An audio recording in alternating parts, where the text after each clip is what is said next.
Am I talking too much or? You're great. Well, the game plan against Sascha, I played him a couple of times before. I beat him once, the last 2 times he beat me. And for me, I think Sascha has one of the best backhands in the world. He has one of the best first serves in the world.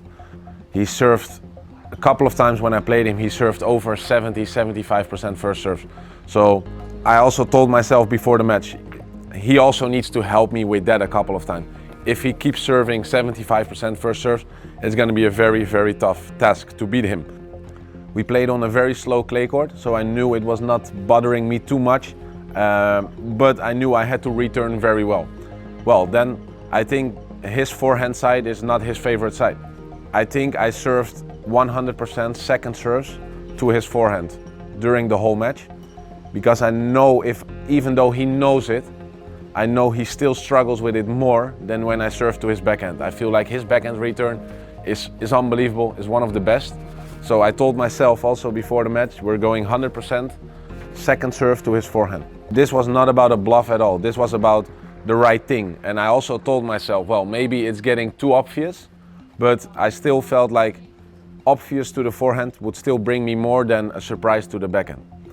Then, if I look at the match, I started to play a lot of serve and volley to his forehand from the Jew side, because he was returning very far. But at the end of the 4th, 5th, I had to mix it up because he started to return so much better. And I think that's also one of the reasons why I started missing a little bit more first serves in the 5th set. Because I would not say I changed my game plan, but I had to mix it up here and there because it was too obvious, and he started to return very well from the forehand side as well. At the beginning of the match, I played a lot of drop shots on important points because I felt like he was so far behind his line. And for me, the reason I play those drop shots is to make him a little bit uncomfortable with his position.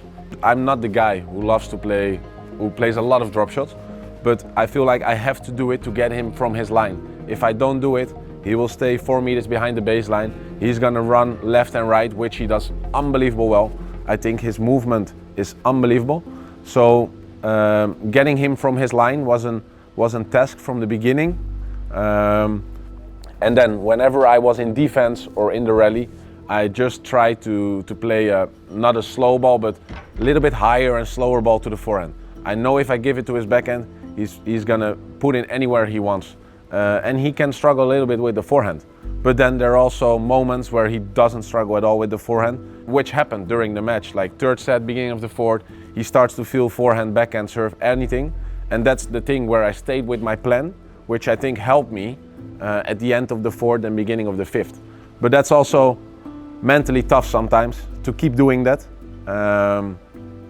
Because you feel like it's not always working. It's not going to work every point. I mean, you play one of the best players in the world. He's not going to miss every ball. So that's something I'm proud of myself for. Keep doing it, stick with it, and it almost paid off in the end. When he was 4-1 up, double break, when he looked at us, it felt for him, it looked like he was relieved to have the double break. And I showed him, I know it's on TV, everybody told me that they showed on TV, I told him to be quiet, to be focused, to be quiet, because the excitement was a little bit too big. You're thinking by yourself, how is it gonna be? Well, you were 4-1 double break up, you let that slip. I also still believe if he only had 1 break up, he would have won it. Because he would have been focused on the next point. Now 4-1, it looked like he was bringing it home. Like he felt like, oh, I'm almost home. When it's like 3-2, 4-3, 5-4, you don't feel you're home. So at the beginning of the 5th set tiebreak, I actually felt good. I played 2 very good serve games before that. At the same time, I looked at the other side of the net and I knew he was playing a very high level at that point. I knew he was playing probably his best tennis throughout the whole match at the end. And of course, the crowd interrupts, the crowd is there, you feel the energy. And to be honest, for me, I also looked around into the stadium at the beginning of the tiebreak 5th set, and all I felt was actually so much joy and so much positive things. I'd also remembered myself, wow, this is why you play tennis. This is for me, those matches, those battles is why I practice every day. So I also told myself during the match, during the fourth, during the fifth set, enjoy the battle, enjoy the fight. You're playing one of the best players in the world. You do everything right, you do everything you have to do. Enjoy, this is the thing. And it's tough sometimes. So I think that the most important game of that set was 4-1. He lost it too fast. I think he was a little bit too excited, which is understandable because he hasn't been in those situations a lot in slams. Now was like actually one of the contenders for the title. To being up 4-1 in the fifth, well, I think also like the relief when it became 4-1 was a little bit too big. You go to a fifth set tiebreak, and to be honest, there were not a lot of chances for me there. I felt like he played an unbelievable tiebreak, a lot of first serves. He hit a couple of crazy winners. He hit a couple of lines. He went for it, and he did the right thing there. And I felt like I didn't do much wrong there. And he was just the better player in that tiebreak. And that's also why I say like no regrets at all with everything I've done during that match. I did what I had to do, and he was the better player in the tiebreak in the end. In the end, he was fighting for 4 hours and a half.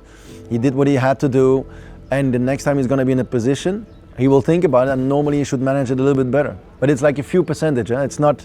It was like a little percentage left and right, and that's the way also. That's why the best guys in the world, they keep winning those matches when they're in difficulties.